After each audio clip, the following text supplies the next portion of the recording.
My daughter called me on a Tuesday afternoon, which already should have told me something. She never calls on Tuesdays. She calls on Sunday mornings when she needs something, and she texts on Thursdays when she feels guilty about not calling. But Tuesday? That was new.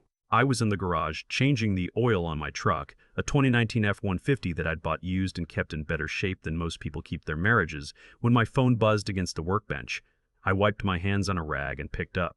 Dad. Her voice had that particular tone. Not the warm one, the other one. The one that meant she was about to say something she'd been rehearsing. Hey, sweetheart. So Thanksgiving. She paused. We've been talking, and we're thinking of doing something a little different this year. I waited. Jeffrey's parents are flying in from Scottsdale, and you know how his mother is. She's very particular about the atmosphere. We're thinking of keeping it intimate. Just immediate family. I turned that phrase over in my head. Immediate family. I'm her father. I raised her by myself after her mother passed. For 22 years, it was just the two of us, and now I was apparently outside the boundary of immediate family. I see, I said. It's not personal, Dad. It's just, you know how Jeffrey gets about these things? I did know how Jeffrey got about things. I've been watching him get about things for 4 years. Okay, I said. Enjoy your Thanksgiving. She seemed surprised I didn't argue. She said a few more things. Something about maybe doing lunch the following weekend, something about how she hoped I understood, and I said yes and in the right places, and then we hung up and I stood in my garage for a long moment with the phone in my hand. Then I went inside, sat down at the kitchen table, and opened my laptop. I found the auto pay settings for the 3 accounts I'd been managing for the past 4.5 years. Her car loan, the insurance policy that covered both her car and Jeffrey's, and the monthly payment on the storage unit where she kept everything from her childhood, boxes of photographs, her mother's furniture, things she said she'd come get someday. I looked at those 3 accounts for a while.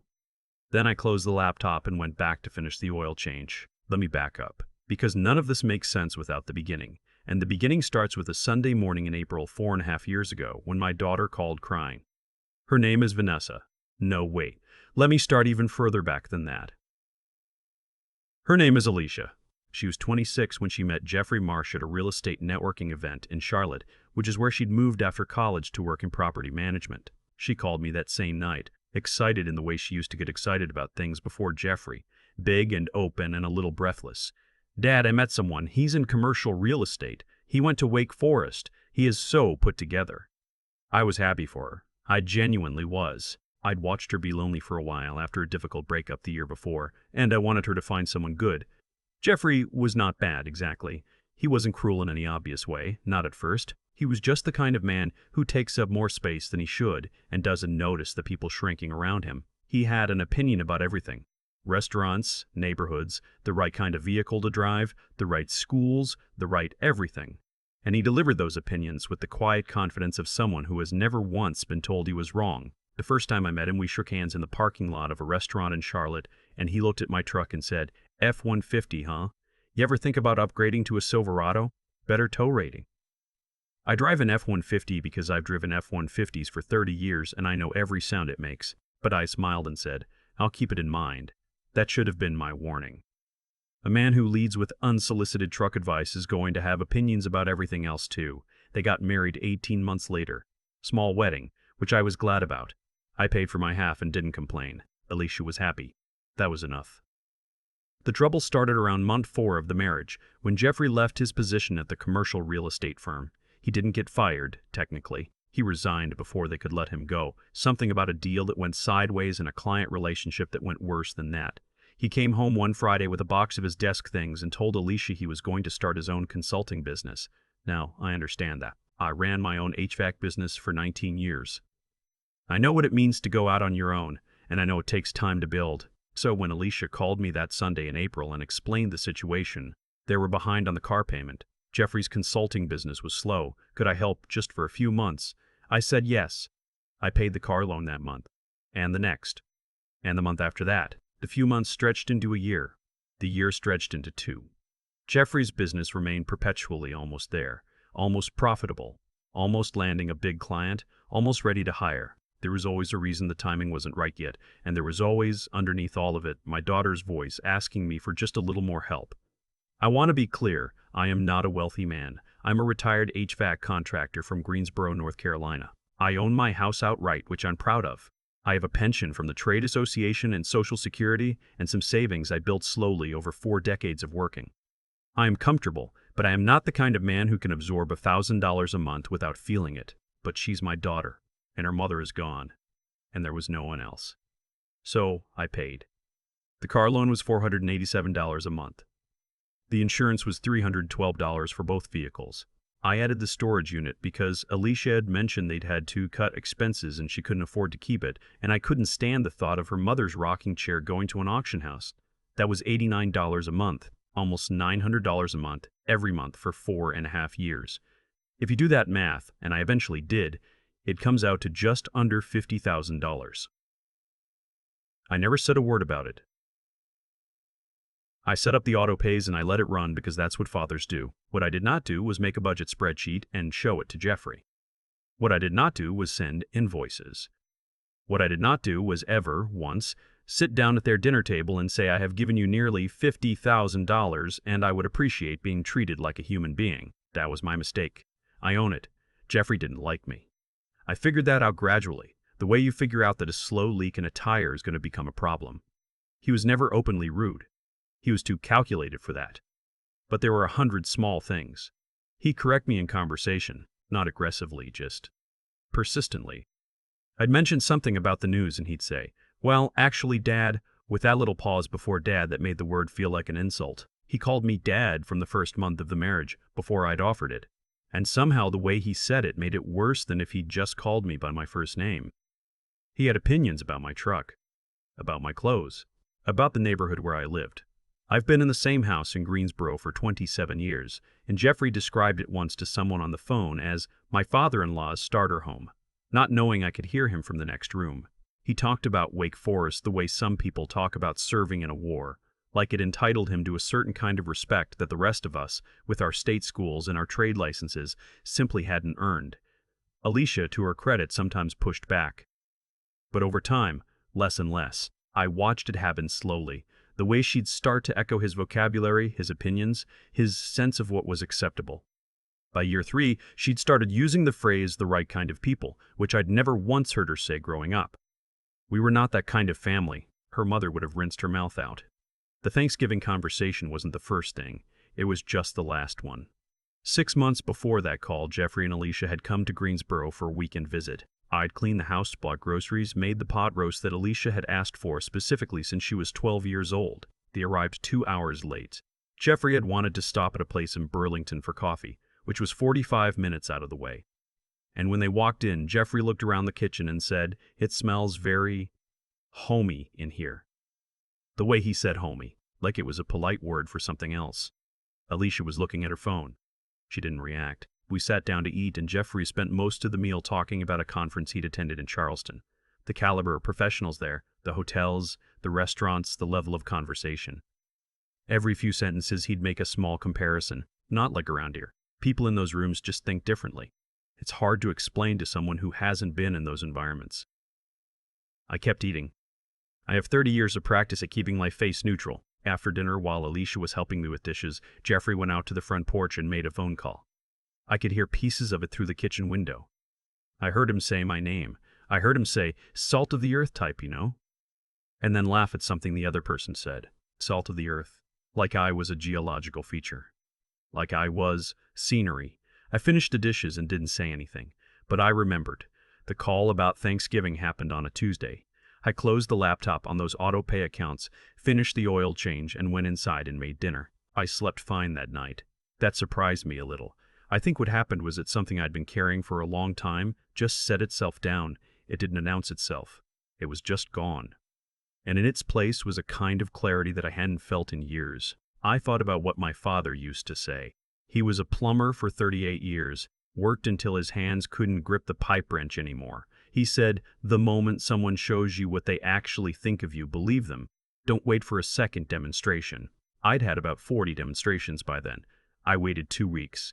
I wanted to make sure the Thanksgiving thing wasn't a misunderstanding, wasn't a moment of stress that Alicia would call back to correct.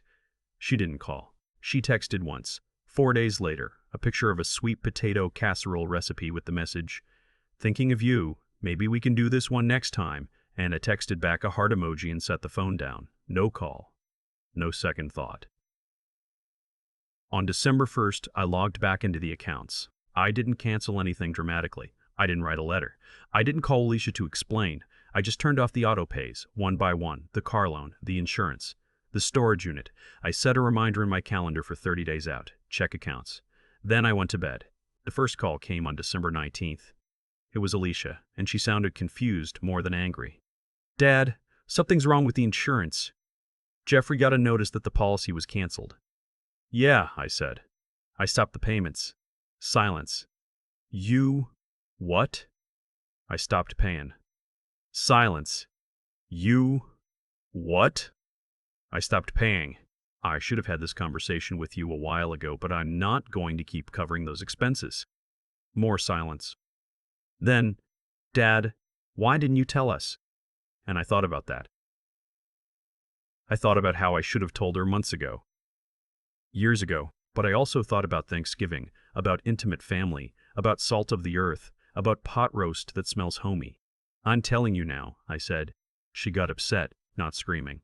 Alicia doesn't scream, that's not who she is. But that particular flavor of hurt that she's been able to deploy since she was 9 years old, the one that makes me feel like I've done something terrible. She said she didn't understand. She said this was sudden. She said Jeffrey was going to be very upset. I noticed that last one. Not, "I'm upset, Dad." Not, "We're going to have trouble, Dad." Jeffrey was going to be upset. "I understand," I said. "Take care, sweetheart." I hung up. She called back 4 minutes later. I let it go to voicemail. What happened next took about 3 weeks to fully unfold, and I watched it the way you watch a slow-moving weather system on the radar. You can see exactly where it's going. You've accounted for it. You're just waiting for it to arrive. The car loan went 30 days past due on December 23rd. The lender sent Jeffrey a notice. He called me from an unknown number. I almost didn't pick up, but something made me. "Sir." He didn't say Dad this time. "I need to understand what's happening here. There seems to be some confusion about the loan payment." He said confusion. Like I'd made a clerical error. "No confusion," I said. "I stopped making payments." The silence on his end was different from Alicia's. Hers was hurt.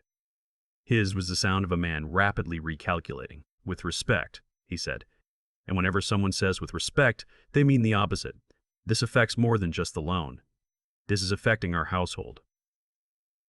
Our ability to... "Jeffrey," I said. "How long have you known about this arrangement? That I've been making these payments?" A pause. "Alicia and I discuss our finances together." "So you've known 4.5 years?" "Yes. And in 4.5 years, did you ever once say thank you?" Another pause. Longer this time. "We're grateful, of course, but this isn't really the 'I'm going to let you go,'" I said. "Good luck with the loan." He called back.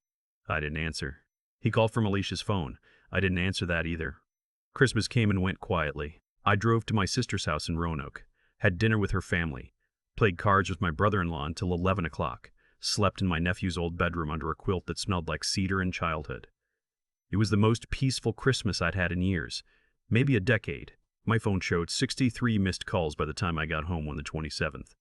Between Alicia and Jeffrey, and eventually Jeffrey's mother, who I had never even met properly, 63 calls in 6 days.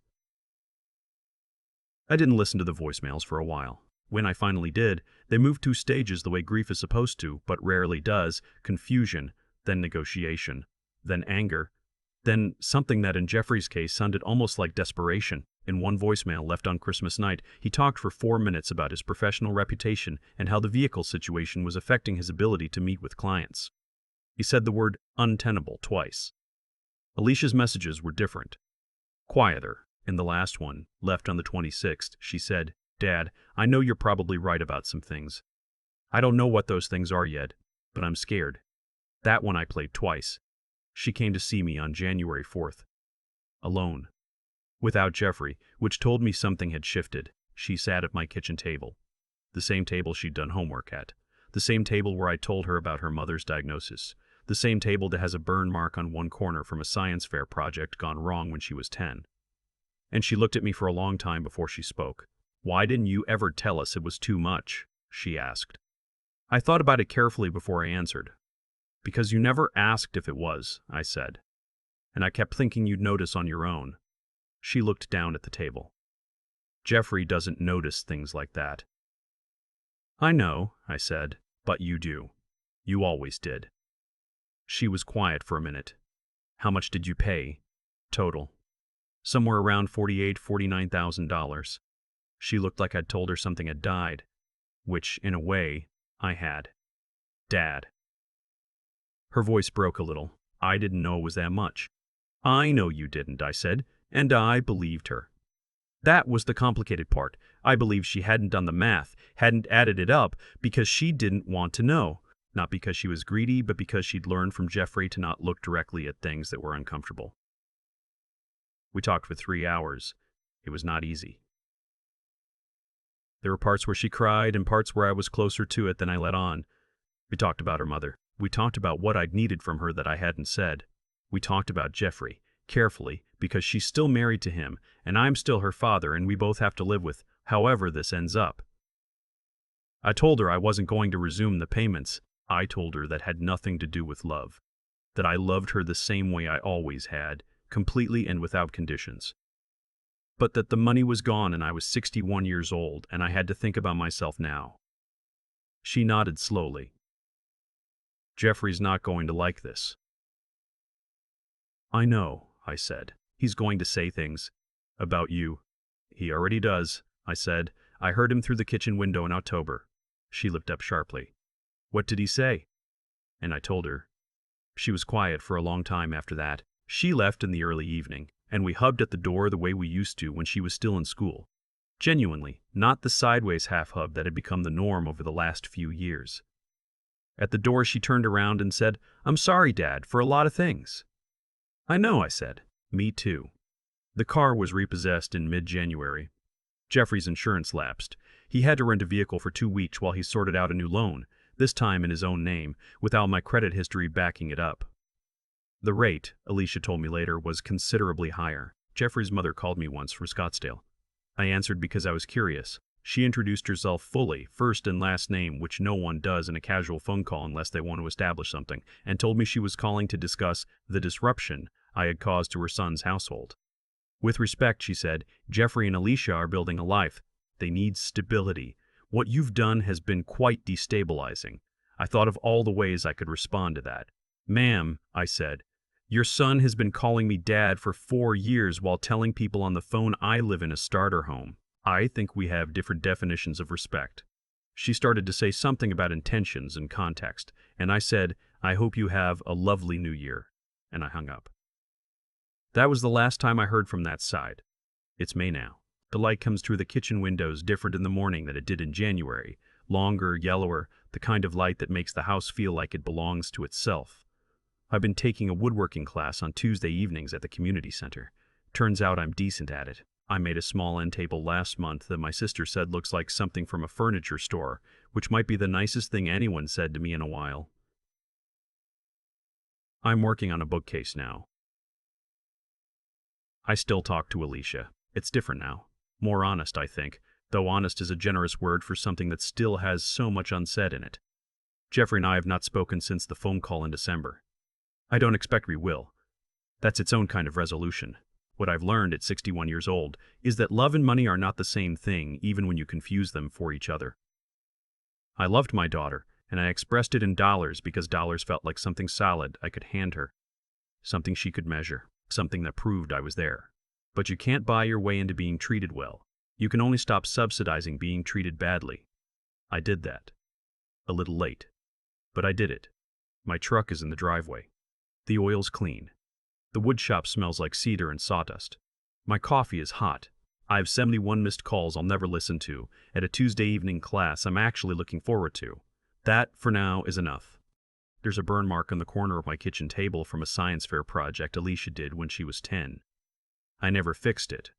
Never sanded it down or put a tablecloth over it. It's just there, part of the table now, part of the house. I thought about that burn mark a lot this winter, how some things leave a mark and you just decide what to do with it. I spent 4.5 years paying for a life I wasn't invited into. And the honest truth is, I let it happen. I want to be clear about that because I think it matters. Jeffrey didn't steal anything from me. Alicia didn't deceive me in any dramatic way. What happened was quieter than that. I kept writing checks because I confused generosity with love, and I confused love with acceptance. I thought if I was useful enough, present enough, paid enough, eventually there would be a seat at the table with my name on it.